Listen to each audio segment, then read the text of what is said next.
Olá, esse é mais um episódio da EFIUScast, onde a gente conversa sobre a administração pública na prática. Hoje comigo está a Larissa, da equipe EFIUS também, e temos duas convidadas mulheres para falar sobre o tema assistência social. Antes mesmo de eu fazer qualquer consideração sobre o tema, eu quero que as duas se apresentem. Mônica? Olá, eu sou a Mônica Machado Igishi, trabalho no município de Mirandópolis. Faz quase 15 anos que sou formada em serviço social, sempre trabalhei na área da assistência, na saúde, no departamento. Hoje estou como assistente social do CREAS de Mirandópolis e também estou como vereadora já no finalzinho do meu mandato, tendo essa dupla jornada de trabalho. Andréia? Oi, meu nome é Andréia, eu sou da cidade de Promissão. Estou gestora da assistência social há quase 8 anos, mas a minha formação é em Direito, sou advogada há 30 anos e também presidente do Fundo Social de Solidariedade, porque eu sou primeira-dama da cidade de Promissão. Estamos no final de mandato também, mas eu espero que com esse podcast aqui, meninas, a gente possa contribuir bastante para falar de um tema que não é polêmico, mas ele é pouco conhecido pela maioria da população. Não é polêmico, às vezes é. Quando eu pensei em falar sobre assistência social, eu quis trazer um pouquinho de uma vivência minha. Então, eu sou procuradora do município há 14 anos, a Larissa também foi procuradora, e o procurador, ele não adentra a circunstância da assistência social, a não ser coisas muito de licitação, coisas do judiciário, mas em relação aos equipamentos. E aí eu fui cedida por um tempo para trabalhar como advogada do CREAS, e que depois as meninas vão até explicar o que seria. E foi, para mim, uma experiência extremamente valiosa. Para mim, foi, inclusive, uma virada de chave. Foi quando eu consegui entender a sociedade em si. Para quem faz direito, entender a sociedade ele é muito grandioso. Então, hoje, assim, eu tenho uma admiração muito grande pelas assistentes sociais e pela assistência social.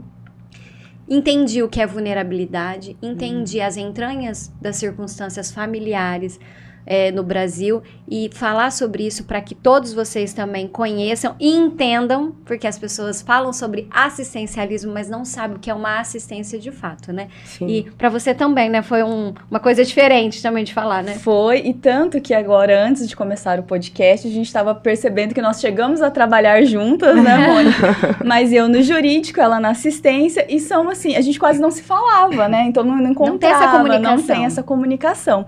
Então, para começar, gostaria de fazer uma pergunta aqui para as nossas convidadas, para quem está nos assistindo, né? Qual que é a diferença entre o CREAS, o CRAS, o Conselho Tutelar? Qual que é o papel de cada um deles? E os demais equipamentos, Sim, né? E quem que a população tem que procurar quando tem algum tipo de problema, né? E aí, Andréia?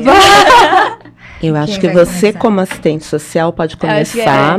E eu queria depois, talvez dentro mesmo do tema, falar um pouquinho como começou a assistência social, né? Porque Sim. Tem um divisor de águas aí. Na verdade, assim, a política de assistência... A assistência social ela é uma política pública, né? Muitas vezes ela só não é enxergada como tal, mas é uma política pública garantida pela Constituição Federal, né? Temos lá... Se tem uma coisa que a gente aprende na faculdade, é o artigo 213 da Constituição, né? Por quê? Porque ele vai falar da assistência. E lá em 93, existiu a LOAS, que, na verdade, os advogados associam o benefício de prestação continuada a LOAS, né? Ah, você recebe o LOAS, né? LOAS, a Lei Orgânica de Assistência Social, que tem lá suas diretrizes, que ela passou por uma transformação recentemente, até para se adequar à realidade, né? E o artigo 1º da LOAS, ele vai falar que a assistência social é um direito do cidadão e um dever do Estado. Antes disso, né, também na Constituição, a assistência social ela faz parte do tripé da Seguridade Social. Então, nossa, muito importante falar isso. Então, né, é importante para que as pessoas saibam como, de fato, ela é uma política pública de garantia de direitos. E aí, conforme, né, o tempo vai passando, vai surgindo novas demandas e novas obrigações de fazer, vamos dizer assim. E aí surgiu o CRAS, que é o Centro de Referência de Assistência Social. O CRAS ele vai atender famílias em situação de vulnerabilidade social, socioeconômica, fragilidade de vínculos, e é a porta de entrada para assistência social. Então, o cidadão ele precisa de um serviço de assistência.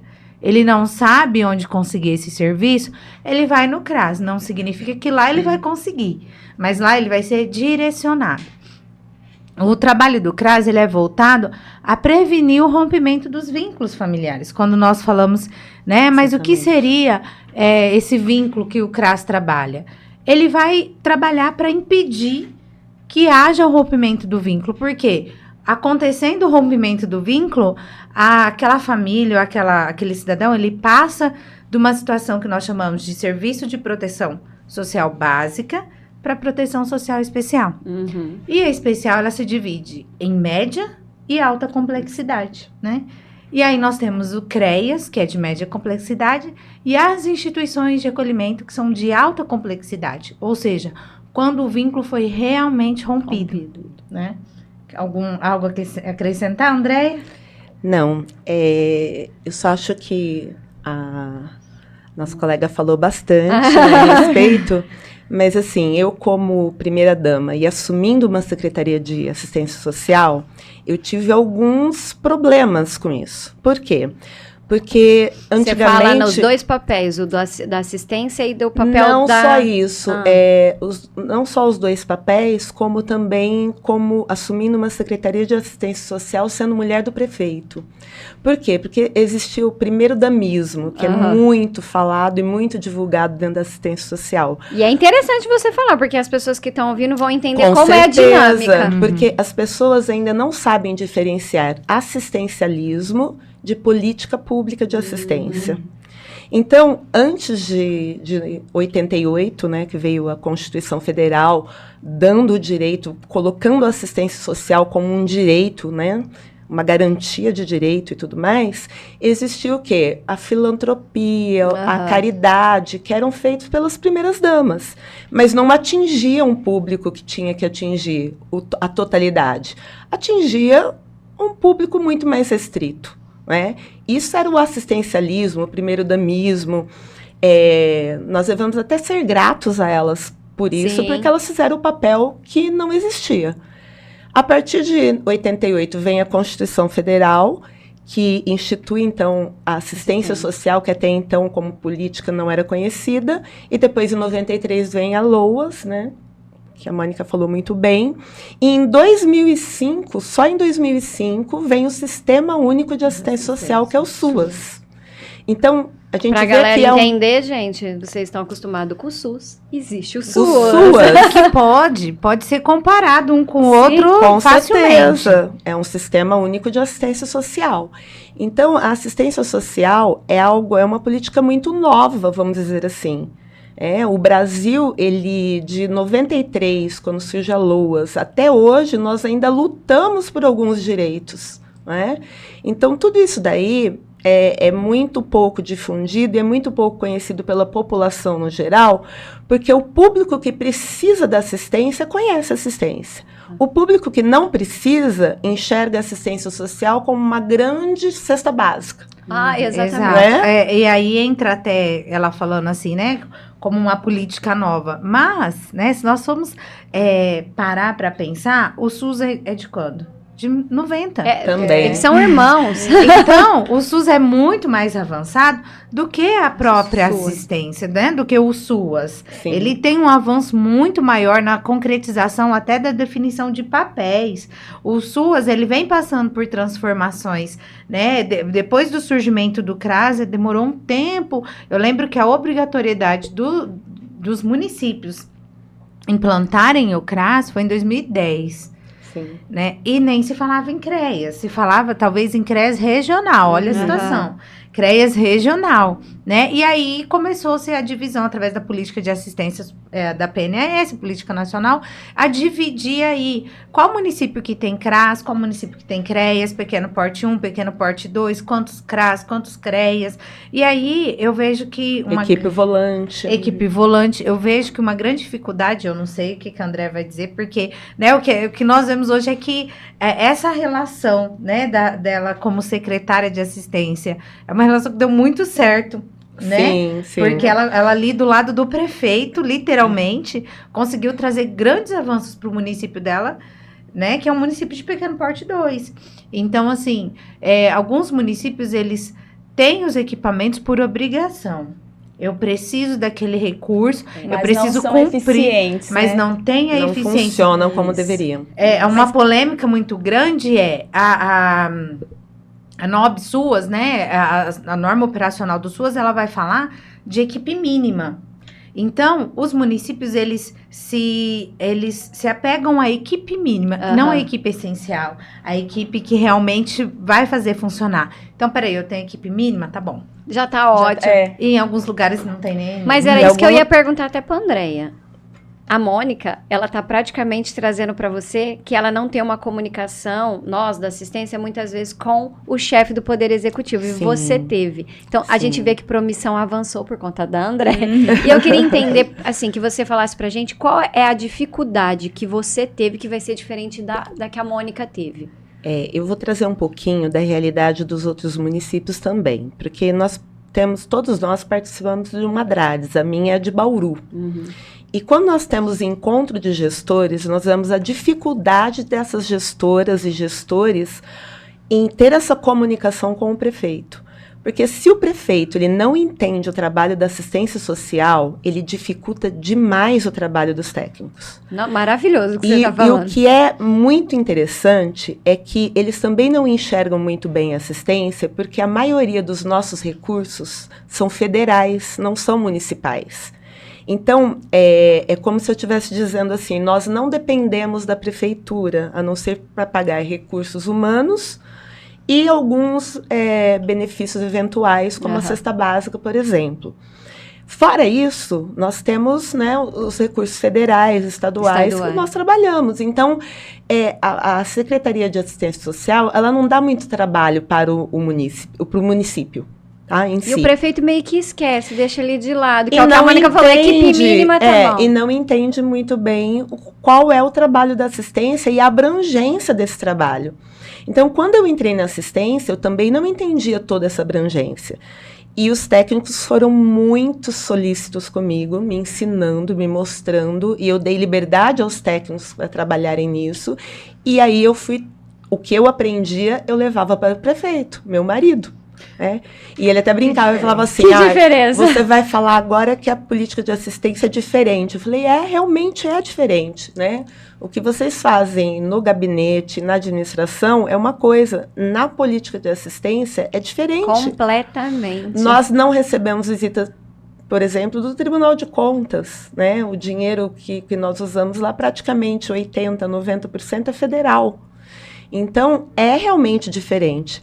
E aí, quando eu ia em encontros de gestores, eu via, assim, o sofrimento das gestoras. Eu não aguento mais, eu estou a ponto de colapsar aqui, eu estou passando mal, eu já tirei férias, eu vou pedir afastamento, porque... Ou a primeira-dama, né, dava muito trabalho, entendendo que tinha que fazer o que ela estava exigindo, mandando famílias lá e ser oferecida a cesta básica ou algum benefício da assistência, ou o prefeito fazia isso. Porque para eles... Era a assistência social ainda está pautada lá em antes de 88. Exatamente. Eles não entendem, a maioria não entende que o trabalho da assistência social é uma política pública muito séria e muito comprometida. E muitos programas e muitas coisas. Não se resume a isso. Mas hoje você encontra...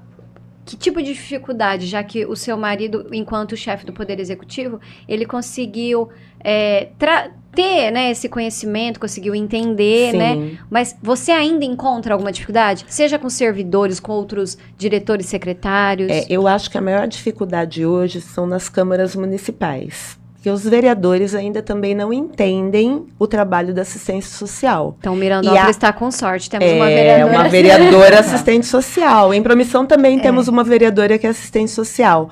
Mas eles ainda não entendem a abrangência do serviço. Você fala para aprovar alguma coisa, né? Sim, poucos visitam a secretaria para entender como é que funciona, porque muitas vezes eles pedem coisas ao governo do estado que não é do governo do estado. Exato. Pegando um gancho no que a Andréa está falando, por várias vezes eu tentei explicar né, a essência da assistência, mas não é de interesse de muitos. Mas né? Você diz explicar para os próprios vereadores. Né? Se, por exemplo, vamos voltar lá no tripé da Seguridade Social. O tripé, assistência é o quê? A quem dela? Necessitar. A saúde, ela é o quê? Universal. Universal. Para todos. Aí nós temos a previdência, que é contributiva. contributiva. Essa é a grande diferença. Então, a hora que a gente fala quem dela necessitar, exclui uma Grande porcentagem maioria. que fala assim, não é para mim a assistência. Então eu não me interesso pela assistência. Então o desinteresse da assistência, eu acho que começa aí, quando tem essa leitura a quem dela necessitar. E quem vai avaliar essa necessidade, né? São os técnicos, são os serviços, os equipamentos, os técnicos que estão ali dentro do serviço dos equipamentos. Mas um trabalho bem feito do CRAS, como foi bem explicado por vocês, depois ele previne uma série de outros problemas dentro do município, porque uma mulher que sofreu violência doméstica, um marido que é alcoólatra, que tem uma série de problemas, aí esses filhos depois que estarão desamparados. Então, um bom papel da assistência ajuda a comunidade como um todo, né? Eu disse isso pro prefeito que entrou agora, eu falei, você quer ter um bom resultado na assistência? Investe no CRAS, investe na proteção social básica. Ele não entendeu o que é isso ainda, né? Tá 20 dias, enfim.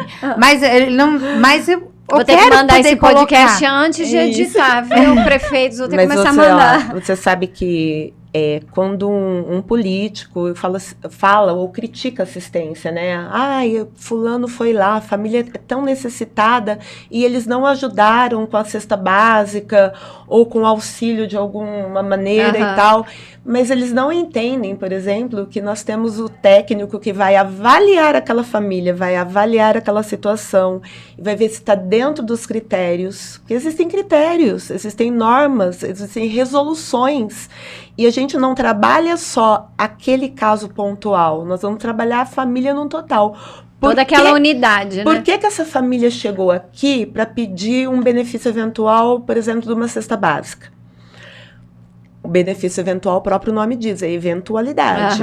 Está desempregado, tem uma doença na família, aconteceu alguma coisa. Então, o técnico ele vai fazer a visita naquele local e, de repente, ele vai detectar outros problemas que ele vai encaminhar para outros setores. Gente, pegando um gancho que a Andrea tá falando. Era isso inclusive, mesmo. O técnico vai identificar que aquela família não tem ausência de renda, tá? Exatamente. Às vezes, a família tem até uma situação financeira muito compatível com a realidade dela, mas ela não sabe administrar. E acostumada com o ganhar, vamos dizer assim, não é, Andréia? Exatamente. Eu queria pedir para as duas convidadas contarem algum caso que foi emblemático para o pessoal de casa entender a importância do papel da assistência. Algo assim que tenha marcado vocês enquanto assistente social, enquanto secretária, mas que tenha trazido para vocês essa virada de chave de falar, gente, realmente a importância, algo assim que realmente mexeu com vocês. Mônica? Ela tá pensando, gente. Não, na verdade, eu tenho várias, viu? Eu tô pensando em como contar um caso aqui sem ser muito específico no que a Andrea tá falando. Pode fazer de forma bem genérica, tá? Falando dessa situação, né, do crescimento da assistência ou da falta do crescimento da assistência enquanto política pública, não vou falar o ano e nem a cidade, mas eu já me deparei com um vereador saindo de dentro da assistência com uma cesta básica e colocando no carro dele para levar para alguém. Isso recentemente, tá? Recentemente. Então, assim, peraí, eu tô não investindo naquele profissional que tá atendendo aquele usuário, que tá, de fato, estudando a realidade daquele usuário. Então, eu me deparei com essa situação, falei, meu Deus, que ano que eu tô, né? Então, a gente... É o que a Andrea falou do assistencialismo antes de 88. Falar agora de algum assunto da assistência é diferente para mim, né? Porque eu já trabalhei, acho que em todos os setores. Eu ia falar, acho que a Mônica trabalhou em todos os equipamentos, inclusive um que eu acho de uma coragem muito grande, porque acho que emocionalmente mexeria com qualquer pessoa, que é uma instituição de acolhimento. Sim. Tem alguma coisa assim, não só da instituição, CREAS, CRAS, ou até enquanto gestora, que você também foi gestora, algo que tenha te chamado mais a atenção de você perceber a própria importância da sua profissão? Olha, como são muitas, mas assim, o local onde eu falava que eu não ia trabalhar, jamais, Eu falava que eu não tinha psicológico para isso. É onde eu trabalho hoje, que é o CREAS. Apesar de ter trabalhado na instituição de acolhimento, de ter vivenciado situações, assim, muito tristes, né? Vou olhar agora o lado humano. E você ter que olhar para aquela criança e saber que ela é o seu objeto de trabalho. Você entendeu? Você não pode olhar. É frio de falar, mas é frio. E o mais grave é que o CREAS não trabalha só com essa criança que, por exemplo, foi abusada, como também trabalha o abusador. Sim, é importante falar. E aí, o que acontece? É muito pesado a gente estar vivenciando aquela situação, né? De ver aquela criança ali. Mas tem, assim, as gratificações, né? Nós tivemos criança que passamos por processo de adoção. Isso é muito gratificante. E quando a gente vê também, né? É lógico que a instituição de acolhimento, ela só funciona mesmo com a intervenção do judiciário em tudo isso. Então, existem aquelas comarcas que têm uma atuação mais devagar, existem aquelas que têm uma atuação mais ágil, né? Então, assim, quanto mais cedo a criança, você conseguir trabalhar com aquela criança para identificar qual é o futuro dela, para saber... Nós tivemos criança que foi adotada com 8 meses. Então, assim, isso quase não existe, né? Por quê? Porque a criança, ela precisa passar por todo um processo que o ECA coloca antes de chegar no processo da adoção. Sim. Então, houve aí uma agilidade do Poder Judiciário para a adoção dessa criança. E você acha que, então, esse fato de você ter trabalhado na instituição foi algo que te chamou a atenção? Ou você ainda acha que é o CREAS? Eu ainda acho que é o CREAS. Eu vou aproveitar depois para fazer a minha pergunta para Eu ainda acho que é o CREAS pela diversidade de temas, vamos dizer assim, né? Por exemplo, no nosso município, a gente tem uma equipe que trabalha o PAEF, né? Hoje nós conseguimos ter alguém responsável pela medida socioeducativa. Sim. Então, ela consegue ser um pouco à parte, mas o PAEF é violência doméstica, idoso, criança, pessoa em situação de rua, que estão todos no PAEF, pessoa com deficiência. Então, esse profissional tudo ali, acaba te chamando mais atenção. Tudo acaba me chamando a atenção. E algo que me deixa, assim, bem ainda... sempre falo com a minha colega de trabalho, gente, como que a situação é por época? Parece que tem uma época que a nossa mesa tá assim de lotada. Situação de violência contra a mulher. Agora nós estávamos numa época com idoso. Nós recebemos tanta denúncia do Disque 100 a respeito do idoso e denúncias que não são do Disque 100 também. E nesse mês de junho, né, que é o mês de conscientização contra a violência à pessoa idosa. Olha, bom falar isso. Esse mês de junho. junho. E do trabalho infantil também. Ah, que é bem importante. Que legal. Então, eu falei pra ela, não, a gente tem que desenvolver mesmo uma ação nesse mês de junho, não só por ser, né, dedicado à conscientização, por conta da demanda, mas né? por conta da demanda que nós tivemos no de olhar a realidade local ali. De olhar a realidade, né? E então, assim, aí nós desenvolvemos junto com o CCI, que é o Centro de Convivência do Idoso, as famílias, conseguimos fazer uma espécie de convocação. Os conselhos, né, que são muito importantes. Para as famílias poderem estar participando, né, para entender mesmo o que seria o âmbito da violência contra a pessoa idosa. E muita gente não sabe disso. Para você, Andréia, o que te chamou, ainda mais a Andréia, você é do nosso time, você é aquela pessoa que fez direito, que quando conversa com a assistente social fica, não entendi. Então, assim, você contou pra gente, você teve que aprender. Quando você entrou ali na secretaria, tem alguma coisa muito emblemática ou foi um todo que te chamou a atenção? Mexeu com você, de certo modo? É assim, eu sempre fiz parte de algum grupo que cuidava de alguma parte social. Né? Você sempre teve um envolvimento. Já tive um grupo que cuidou de crianças com câncer, já tive um grupo que cuidava de cestas básicas para famílias carentes. Então, assim, eu sempre tive, de uma certa forma, envolvida com a parte social.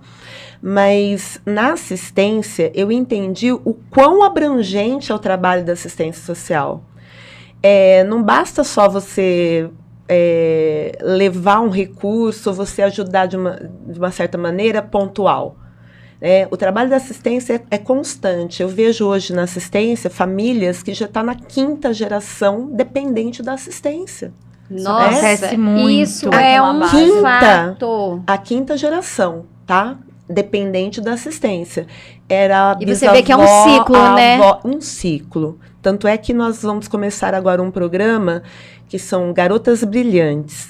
Trabalhar a gravidez na adolescência e a prevenção da gravidez na adolescência. Mostrar para essas meninas que elas podem muito mais do que a mãe Gente, pôde. que legal. Então, o que nós começamos? Vamos fazer nas escolas, levar psicólogo, levar a área da saúde, levar um dia da beleza, um dia elas para passear, aumentar a autoestima, né? Porque muitas vêm de famílias onde tem o alcoolismo, o uso de drogas, a mãe casou muito nova, não estudou. Então, elas acham que elas estão incluídas naquela realidade que elas não podem mudar. É como se fosse só a única opção de vida, né? Exatamente. Então, eu acho que a base, né, ela falou do CRAS, você trabalhar isso é muito importante. Isso modifica as pessoas. Mas o caso que mais, assim, que eu posso falar para vocês... Mexeu com você. Mexeu e me dá muito orgulho, né? Eu sempre, como advogada, a gente se identifica muito mais com o CREAS, lógico. Claro. CREAS é o único equipamento da assistência social que precisa de um advogado. E trabalha também com os moradores em situação de rua, que é um caso que eu não sei como é Mirandópolis, mas em Promissão cresce muito, porque a população abraça muito, né, essa população de rua e eles acabam vindo e gostando de ficar na cidade. E tinha um morador em situação de rua, que era conhecidíssimo lá, né? Tinha diversos cachorros, ele bebia demais, ele caía, o cachorro lambia a boca, a molecada brincava. Ele era, assim, um monumento histórico da cidade. Eu ia falar, era folclórico já, né? Já. Todos os eventos na praça, ele dava um trabalho danado. E assim, Mais famoso que o prefeito. Mais famoso que o prefeito. Eu acredito hoje que se ele fosse candidato, ele ganharia. E assim, foi uma transformação tão grande de ver, no dia que, assim, várias vezes nós desafiamos ele a se tratar e ele não ia. E no dia que ele falou, eu vou, ele foi. Ficou 1 ano se tratando. Hoje, ele é meu braço direito no Fundo Social. Que legal. Então, ele está há 4 anos limpo.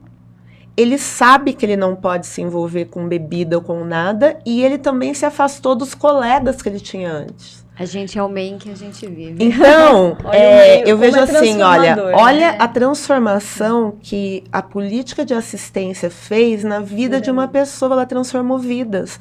Porque ele é pai, ele é marido, né? Ele é um cidadão. E aí transforma não só a vida dele, mas da família dele também, da família, né? recuperou a dignidade. Mudou o ciclo de vida todo. Ele recuperou a dignidade, né? Hoje ele trabalha ali com as famílias, ele dá conselho, ele trabalha com a população mais pobre. E aí eu posso até falar, porque ele é muito conhecido, né, na cidade, mas eu falei, olha, você me deu tanto trabalho aqui nessa praça, que agora todos os anos você vai trabalhar aqui. Então, todos os anos ele é Papai Noel. Da meninadinha que faz as atividades na praça no final do ano. Então, ele chega, a chegada do Papai Noel é dele, a distribuir balas. Então, o local que ele usava para dormir, para atormentar as pessoas, para levar lixo, para enfrentar, né, as autoridades, o pessoal que ia falar com ele. Hoje ele leva alegria, ele leva bala para as crianças. Devolvendo para a sociedade. Exatamente. Algo de bom, né? Então, isso eu acho que foi o ponto que mais mexeu comigo. Nossa, muito legal. Eu fiquei com uma dúvida agora que eu acho que o pessoal de casa também ficaria. Quais são os profissionais, os técnicos que trabalham no CRAS e no CREAS? Porque nós temos advogados, só falou de assistente social, verdade. Assistentes, mas nós também temos psicólogos. Então, acho bem legal a gente esclarecer isso para o pessoal. Na minha secretaria é um pouquinho diferenciado, porque existe o CRAS, o CREAS. O CREAS tem assistente social, psicólogo e advogado.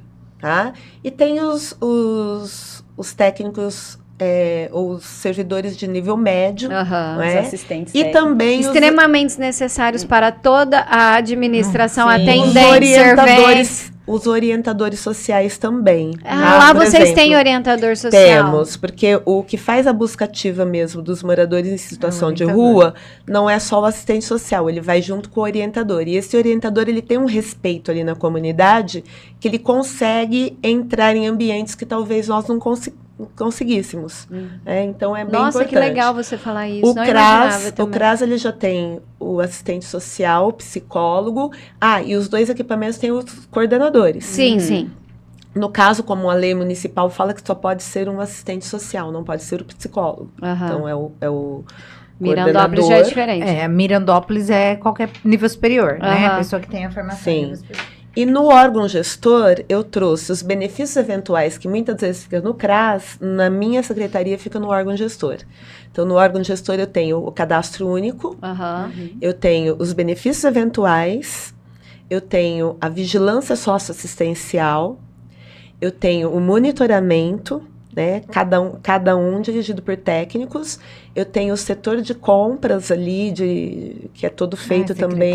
É uma secretaria realmente bem distribuída. Cada um na sua sala, né? A gente respeita a individualidade e o atendimento também é personalizado e individualizado, porque existe também a ética, né, de você conversar com aquela depois família. que a Andréia falar a estrutura dela...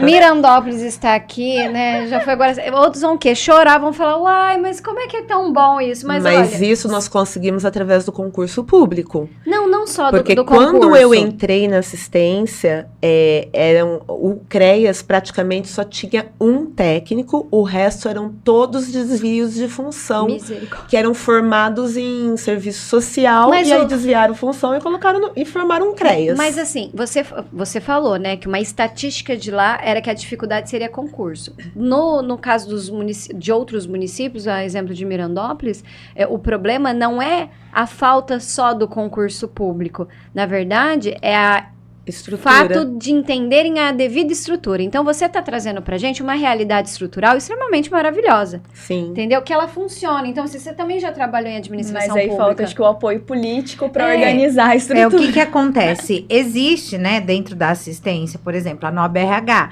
ela vai determinar quais os tipos de... Quem nós teremos dentro de cada equipamento. Exatamente. E existem os cadernos de orientação técnica, o caderno de orientação técnica do CRAS, do CREAS, as orientações técnicas do serviço de convivência, do CCI, né, do serviço do idoso. Existem as orientações do serviço de acolhimento, além do ECA também, que prevê a forma de funcionamento desse serviço de acolhimento, e também das instituições, como ILPIs, enfim, né, das outras instituições que são ligadas à assistência. Então, por exemplo, um município como o nosso, né, de pequeno porte 2, o CRAS, ele tem que ter um coordenador, 2 assistentes sociais, um psicólogo, 2 profissionais de nível médio. Eu esqueci de alguém. Um orientador social também. Aí ele não fala o orientador, né? Mas... Porém, o município, ele precisa entender. Hoje, em Mirandópolis... Os monitores, né, que trabalham também com o serviço de convivência. Hoje, Mirandópolis tem uma pessoa que está, nunca teve, mas hoje tem uma pessoa que está com orientador social dentro do CRAS. O que falta também é esse trabalho dentro do CREAS, né? A coordenadora lá do CREAS, ela sempre fala, nós precisamos ter um orientador social até para fazer esse trabalho com as pessoas em situação de rua. Hoje nós não temos uma demanda grande de pessoas em situação de rua, mas nós temos uma demanda de que o local que eles estabeleceram como sendo deles, por exemplo, a estação ferroviária, né, de praxe, rodoviária, de pessoas que infelizmente utilizam esse local para fazer consumo de álcool, drogas, né? E recentemente, juntamente com o CAPES, nós fizemos o trabalho com um morador de rua. E nós levamos o CAPES até lá para que ele fizesse o tratamento dele, aí através disso nós conseguimos o benefício dele, então ele conseguiu pagar um local para ficar com o benefício dele, e ele foi fazer o tratamento. Infelizmente, A falta de apoio familiar Ai, é grande. é grande, muito grande. né? Então ele saiu assim, uma pessoa totalmente, de fato, transformada, como nesse caso, mas ele não teve esse apoio familiar para que ele continuasse. Infelizmente, há 2 semanas atrás ele apareceu lá no CREAS, do jeito que a gente atendeu. Mas você a fala de primeira apoio vez. familiar. Eu vou falar uma coisa de dentro da administração pública e as duas vão me dizer se é uma realidade. Eu sinto, às vezes, a ausência de apoio dentro da administração pública. Como eu vou dizer isso? Às vezes, você vai falar, por exemplo, da compra de algum equipamento. Uhum. Às vezes, o servidor da licitação ele não entende a importância. Você vai falar lá na gestão, ele não entende a importância. Você vai falar para o fiscal, ele não entende a importância. Então, hoje, nem os servidores públicos de dentro da administração pública entendem a Dão o assistência. devido valor. Quiçá quem está de fora. Então, Sim. assim, é sistêmico. E quando você tem reunião de rede, você descobre que às vezes um único caso, ele faz parte de todos os rede setores. inteira. Nossa, você entrou num... Eu ia falar sobre isso também, Mônica. Porque assim, a impressão Ele é um que eu problema tenho de todos, eu é falo. que Não, tudo é nós- da assistência. Não, nós temos uma reunião mensal de rede. Aí entra a assistente social do CAPES, vem a equipe técnica do fórum, vem CRAS, CREAS, órgão gestor, e nós estamos tendo vamos dizer assim, o privilégio de ter o juiz participando das nossas reuniões. A gente, quando tem, é promotor, né? Nós também temos uma promotora bem parceira. Esse juiz tem participado e tem entendido também as demandas da assistência. Então, essa rede de apoio, e o Conselho Tutelar também, que sempre participa, ela é importantíssima, porque a mesma família que é atendida pela assistência, ela é atendida pela educação do município, Pela saúde. ela é atendida pela saúde, Ela passa por tudo. ela passa por incrível. tudo. É Então, incrível. é E um pelo caso judiciário. do município. É. Então, não é só da assistência. Então, às vezes também havia muita confusão com a mistura da Secretaria de Assistência Social com demandas de saúde, por exemplo.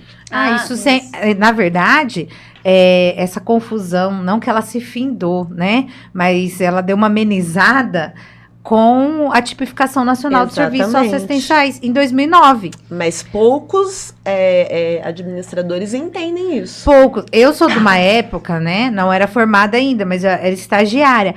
Eu sou de uma época em que pagamento de exames, consultas, órtese, prótese, Viagem. eram dentro da Óculos, assistência. fralda, Óculos, fraldas, medicamento. dentro da assistência, né? E a tipificação, peraí, ela veio para mostrar mesmo o que é da assistência. Então, o que pertence à política pública de assistência social é o que está na E tipificação. nos municípios de vocês ainda tem muita judicialização? Porque quando a gente pensa na saúde, tem a judicialização em relação ao fornecimento de medicamentos, né? Sim. E em relação à assistência, tem muita judicialização ou não? Muito, muito. Eu posso falar do nosso lá. Hoje nós combinamos de os ofícios que vêm do judiciário irem direto para o órgão gestor.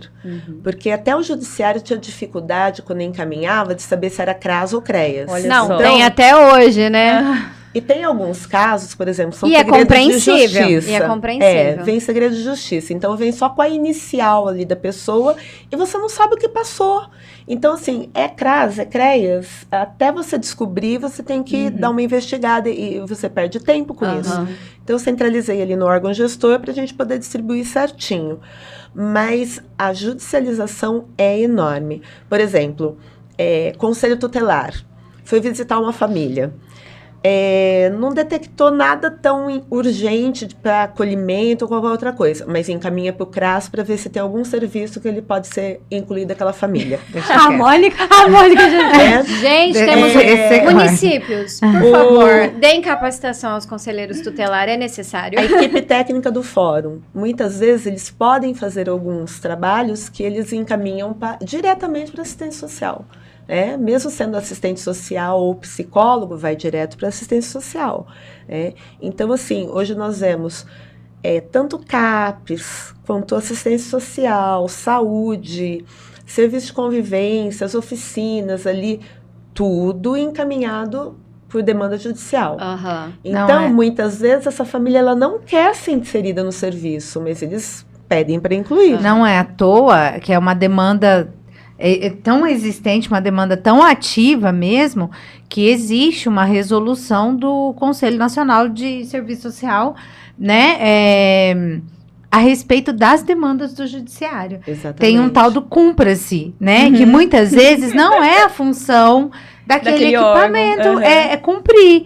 Então, nós precisamos, lógico que, né, de uma forma respeitosa, dizer que não é o nosso trabalho, né? Nós já tivemos no CREAS demanda de pessoa com problema, dependência alcoólica, e aí manda pro CREAS, mas peraí, a gente não faz tratamento. Parte de saúde. É parte de saúde, é o CAPS, né? Então, o CREAS precisa com aquele jeitinho informar, olha, nós não fazemos, mas nós buscamos e essa pessoa já está inserida no CAPS para tratamento e tal. Eu acho Então- que hoje, por exemplo, eu estudo para concurso para magistratura, para juiz federal, e eu vejo que nos editais você não coloca muita parte da assistência.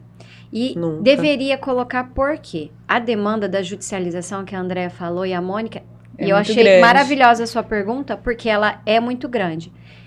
E da mesma forma que quando eu fui trabalhar no CREAS, eu me surpreendi com um mundo do qual eu não fazia ideia de que existia, de fato, eles também não sabem que esse mundo existe. Eles não sabem. Então, você ainda falou assim, olha, lá o juiz participa, né, todo importante o mês. diálogo, Exatamente. Exatamente. O promotor ainda participa um Uhum. pouco mais. Às vezes a gente não tem essa participação. Então, às vezes a gente tem que tentar explicar para o judiciário. Então, o que acontece? Essa ausência de informação. Tem um promotor, ele chama Timoti. Ele teve esse olhar, né? Você falou no começo, até entreolhei a Mônica, eu falei assim, é um assunto polêmico, mas é interessante. Ele olhou pro abusador, pro violador, na verdade.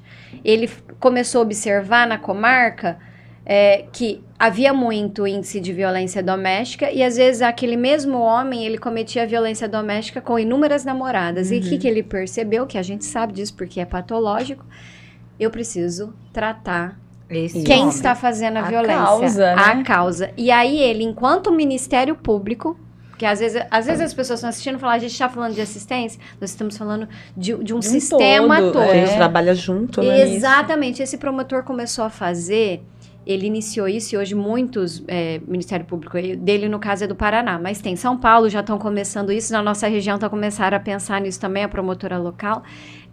Ele começou a fazer um grupo com esses homens.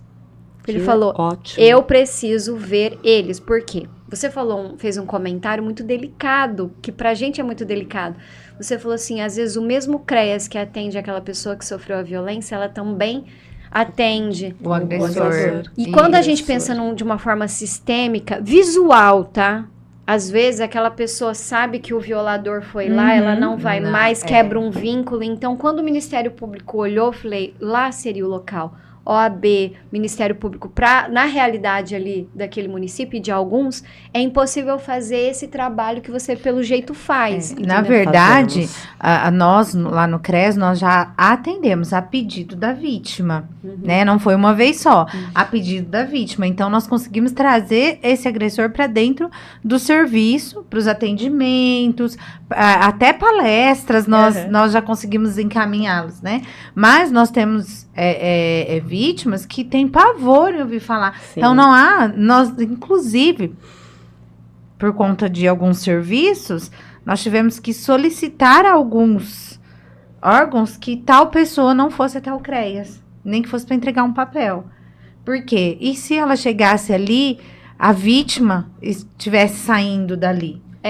Um servidor Então, assim, público que violou não poderia entregar pra gente, porque a vítima, ela frequentava o CREAS de uma situação muito delicada. Então, o que a gente não pode é perder o vínculo com a vítima, porque Com a certeza. gente vai trabalhar tanto na reconstrução desse vínculo, mas na proteção daquela vítima, né? Então, assim, a partir do momento que olha lá e fala, peraí, será que tudo que eu contei pra ela, então ela conhece ele? Nossa, eles trabalham juntos. Não, aí já rompeu totalmente o andamento do trabalho. Nós tomamos, assim, o cuidado de atender A gente com hora tá curiosa marcada, pra saber como é que com vocês hora fazem. marcada, em dias diferentes e falando para a vítima que nós vamos chamar a pessoa para conversar, para trabalhar essa pessoa. Mas vocês já pegaram situação em que a vítima pediu para não chamar? Sim. Não, porque a gente também não chama junto. A gente não quer forçar uma situação. Não, eu digo nem junto, não. só de chamar que vai naquele local. Não, sim. Já tivemos, sim. De falar, não quero que ele venha aqui também. Exatamente. Mas, assim, temos muitos casos que trabalhamos com o agressor, né? Porque você chama a família, por exemplo, é um idoso que sofre violência em casa. Você chama a família para saber o que está acontecendo. Nesse caso, nós trabalhamos muito com o agressor, nesse caso. Muito. A peculiaridade foi só em relação à violência doméstica. Mas que nem você falou do idoso, assim, chama a família inteira. Parece o caso de família do SBT. Exatamente. E eu agora vou falar como mulher do prefeito. Hoje, a demanda judicial ela é tão grande, ela é tão forte lá no município, que muitas vezes nós não conseguimos atender outros munícipes, porque as demandas daquelas demandas específicas judiciais é o cumpra-se, né? Você tem que encaixar ali e arrumar um jeito. E às vezes, por exemplo, tem uma pessoa que precisa do trabalho do psicólogo da saúde, ele não consegue uma vaga um dia certo, por quê? Porque ele tem que passar, ou a demanda judicial passa na frente. CREAS é prioridade. O setor responsável pela saúde, né, entendeu muito bem isso. Então, quando ele recebe uma demanda do CREAS, peraí, CREAS e instituição de acolhimento, ele passa na frente. Exatamente. E sem contar que o Estado e o governo federal, ele tende a municipalizar serviços a todo momento. A todo momento. Não, hoje eu entendo que tem aquelas divisão de competência da Constituição, né, Lari? Mas a gente vê que hoje o município está abarcando tudo, inclusive coisas, por exemplo, da saúde da média e alta complexidade que ele nem deveria. O Pacto Federativo era algo que teria que ser tratado muito seriamente. Hoje o município faz cirurgia, sendo que quem deveria fazer é o Estado. O governo federal recebe um montante enorme, o Estado também, o município é o que menos recebe. Capenga. E é o que mais tem demanda. Que a gente que é da parte jurídica, a gente percebe isso. E a gente sempre pede para incluir eles no polo passivo.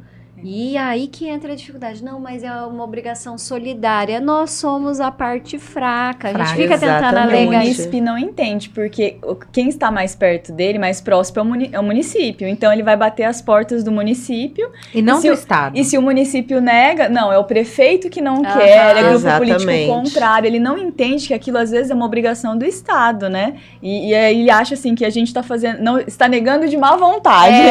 Não quer fazer, não é... Então, assim, é complicado. É uma situação bem difícil. E quando a gente fala de assistência, a gente fala da realidade brasileira. Na verdade, se hoje alguém me pergunta, Ana Paula, dentro de um município, quem conhece a realidade local? É a assistência social, não é a saúde. Na verdade, é vocês que às vezes passam a demanda para a saúde. Não é o jurídico, muito menos o jurídico é a última porta, mas não é a própria administração.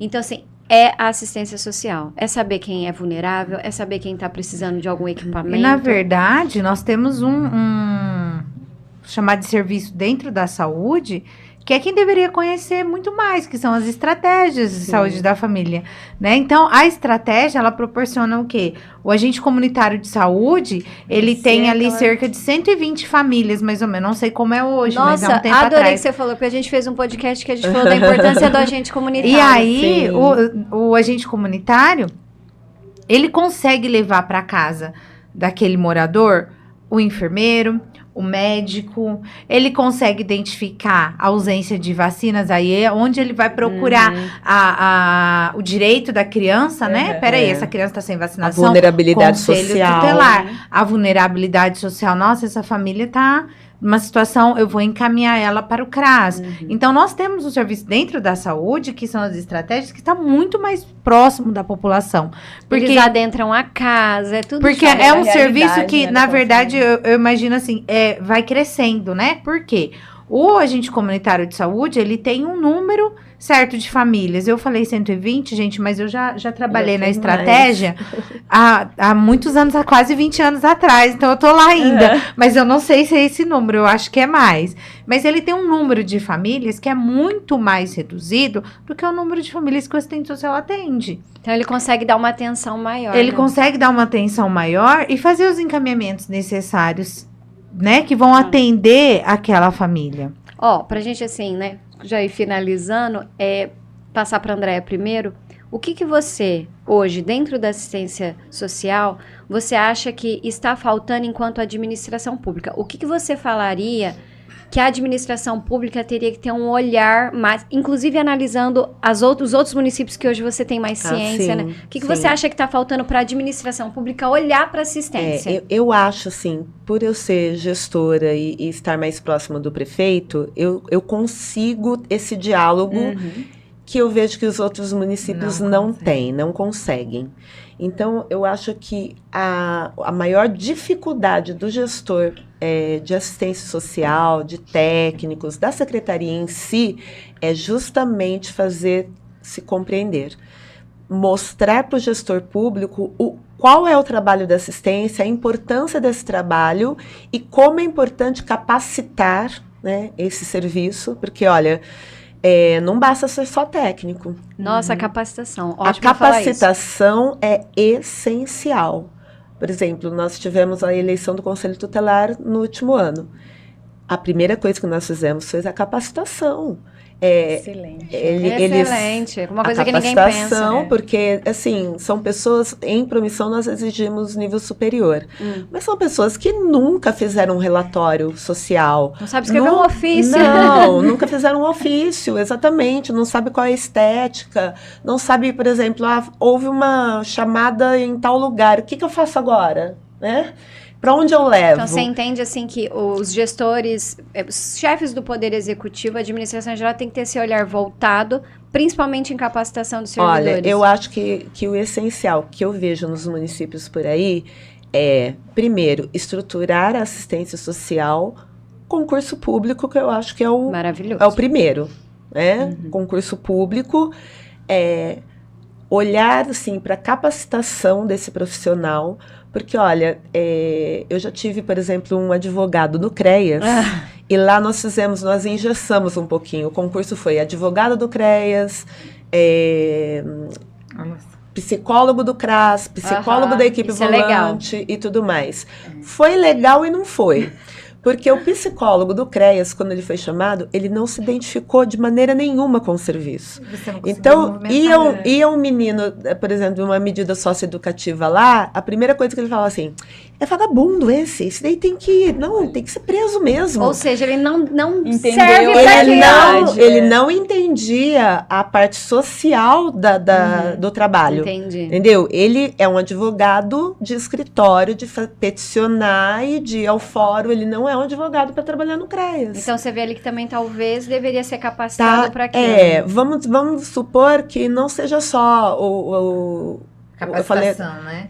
Mas eu falo até do assistente social. Às vezes tem assistente social que não se identifica com o trabalho do CREAS, não se identifica com o trabalho do CRAS, e ele tem mais uma característica administrativa. Seria mais para o órgão gestor. Tá? Então, assim, a capacitação, ela é muito importante até para o profissional se encontrar naquilo que ele acha que ele pode fazer bem feito. Não, isso é ótimo. Tanto é que quando a gente né, abriu a empresa, foi pensando exatamente em capacitar. Porque nós, enquanto servidoras públicas, sentimos essa necessidade. E assim, a gente foi buscar capacitação, não tinha. E a gente percebeu que quem trabalhava com a gente também não tinha. E olha, é um divisor de águas. É antes da capacitação e depois da capacitação. Todo mundo, né? Porque todo mundo fala a mesma língua. Por quê? Porque houve uma capacitação e todo mundo entendeu que aquele tema deve ser tratado daquela maneira. Então, não é como eu entendi, não é como você entende. Não é subjetivo, né? Não, exatamente. ele deve ser tratado daquela maneira, então nós vamos fazer dessa maneira. E você, Mônica, o que você... Enquanto assistente social, para a gente finalizar, o que você acha que está faltando hoje em dia dentro da administração pública em relação a esse olhar à assistência social? Para responder, não tem como a gente associar a nossa realidade, né? Uhum. Na verdade, a pergunta é ampla, mas associando a minha Não, mas é realidade interessante falar hoje, de realidade também. São os problemas que você enfrenta no dia a dia. Exatamente. Eu vou pegar um gancho. Não tem como dizer que a assistência vai mudar, vai melhorar, se eu não tiver a equipe estruturada. O apoio político. E não vou falar de equipe mínima, mas uma equipe que consegue dar conta do trabalho. Por quê? Lá em Mirandópolis, nós temos 99% dos servidores da assistência, técnicos e não técnicos, são mulheres. 90% em idade fértil. E lá, sim, engravida. Hoje mesmo nós temos 2, né? Uma sai de licença maternidade semana que vem, eu saio daqui 2 meses. E aí, são 2 profissionais a menos. Nós não temos nenhum concurso em vigência. Nós estamos em período eleitoral, não podemos abrir um processo seletivo. Não. Então, nós teremos dentro da assistência social menos 2. Menos 2 profissionais essenciais ao trabalho. E quem que vai suprir a necessidade? Nós não temos. Eu até comentei com o prefeito, né? Eu falei, olha, outra ideia minha, hein? Precisa estruturar a assistência de uma forma como, por exemplo, peraí, qual é a minha realidade? É mulheres em idade fértil? Elas vão engravidar. Elas vão ter filhos, elas vão ficar 6 meses sem trabalhar. O que eu faço para suprir essa necessidade? Eu posso ter um concurso público para ter alguém? Eu não consigo. Então, eu vou ter em mente que eu preciso ter um processo seletivo para suprir essas necessidades. Porque cada temporárias, lacuna é temporário, porque cada lacuna que acontece é um prejuízo para o trabalho. E para o munícipe. Para o munícipe. Nós estamos vivendo isso desde a época da pandemia, porque existia um decreto, quem estava amamentando não trabalhava presencial. Então, nós chegamos ao caos de uma época de ter um técnico trabalhando. E a assistência é um serviço essencial que não para. E contínuo, não para. E a saúde mental desse técnico tendo que dar conta de CRAS e CRES ao mesmo tempo. Foi bacana você falar de pandemia, porque na pandemia só se lembrou dos profissionais de saúde. E a assistência social não parou. Não para. Porque é onde mais se buscava, né? O que mais precisava. Que já era a porta de entrada deles, né? Gente, eu queria agradecer a presença de vocês duas. Eu que agradeço. Acho que a gente tinha que marcar mais uns 4, bacana. 5 podcasts. Nossa, acho que tem assunto aqui ainda pra... E as pessoas, mais elas de se metro. interessam, porque elas vivem essa realidade. Eu queria agradecer a presença de vocês duas. É muito rico o que vocês trouxeram pra gente. Eu tô admirada também com a vida profissional de vocês, né? O currículo de vocês, a né? desenvoltura, tudo, assim, o conhecimento que foi passado. Eu acho que todo mundo conseguiu entender a importância da assistência social. Então, a gente só tem a agradecer. Se vocês, né, aproveitarem para passar as redes sociais de vocês, a Andréia. Nossa, eu gosto de rede social. Maravilhosa! Eu tenho Facebook, Instagram, que é o que a gente usa mais, que é Andréia Carla Novaes ou Andréia Carla Franco, né? Acho que não precisa falar, arroba Andréia Carla Novaes ou Andréia Carla Franco. E eu tenho usado, assim, acho que quase todas as redes, LinkedIn, TikTok, é bem Facebook, eu gosto bastante. E eu acho que o conhecimento que a gente tem, e sendo formadores de opinião, a gente tem essa responsabilidade também em passar para as pessoas aquilo que a gente conhece. Eu a conheci por uma rede social. Por uma rede social, pelo LinkedIn, verdade. Então, eu acho que foi muito interessante e muito produtivo. E as pessoas até hoje me perguntam, né, inbox, sobre o trabalho da assistência social, justamente porque a gente fica publicando, né, e traz conhecimento para todo mundo, exatamente. Né? Mônica. Isso é bacana. Na minha rede social não tem relação com o trabalho, né? Eu acabo não tendo muito essa relação. Eu fiquei um tempo fora, né? Na pandemia. E até me encontrar ali no CREAS, mas eu utilizo muito para buscar identificação com o trabalho. Hoje eu sigo muitas pessoas que oferecem capacitações relacionadas principalmente ao CREAS, porque eu me senti muito perdida ali, né? De repente, eu era gestora e eu vou para um local que eu nunca trabalhei e que eu falava que eu não iria trabalhar. De jeito nenhum. E de repente eu vou por opção minha mesmo também, até, né? E eu me identifico com o trabalho, eu acho o trabalho extremamente, não que os outros não sejam importantes, mas o trabalho do CRES é um trabalho extremamente delicado, essencial. E minha rede social, meu Instagram, @Mônica com K, Z Machado. E tem também o Instagram político, né? Ótimo. Que é Mônica Vereadora. Mônica com C, Mônica Vereadora, que é onde posto mais coisas relacionadas à área política mesmo. Bacana. Muito obrigada, meninas. Aproveitem para seguir a EFIOS nas redes sociais, no site efios.com.br. Adorei o bate-papo de hoje. Gostaria de ter ficado 2 horas. Se deixasse, eu acho que a gente Ai, ficava, a gente né? fica. Obrigada a todos. Seguem a gente. Assistam a gente no YouTube também. E vão ali verificando todas as novidades, que a gente tem novidade quase todos os dias. Ai, parabéns, meninas. Eu gostei muito de participar. Eu viu? também. Obrigada. Eu agradeço demais a participação. Fico feliz. Vocês estão contribuindo muito. Muito Obrigada. obrigada, gente. Até mais. Tchau, tchau.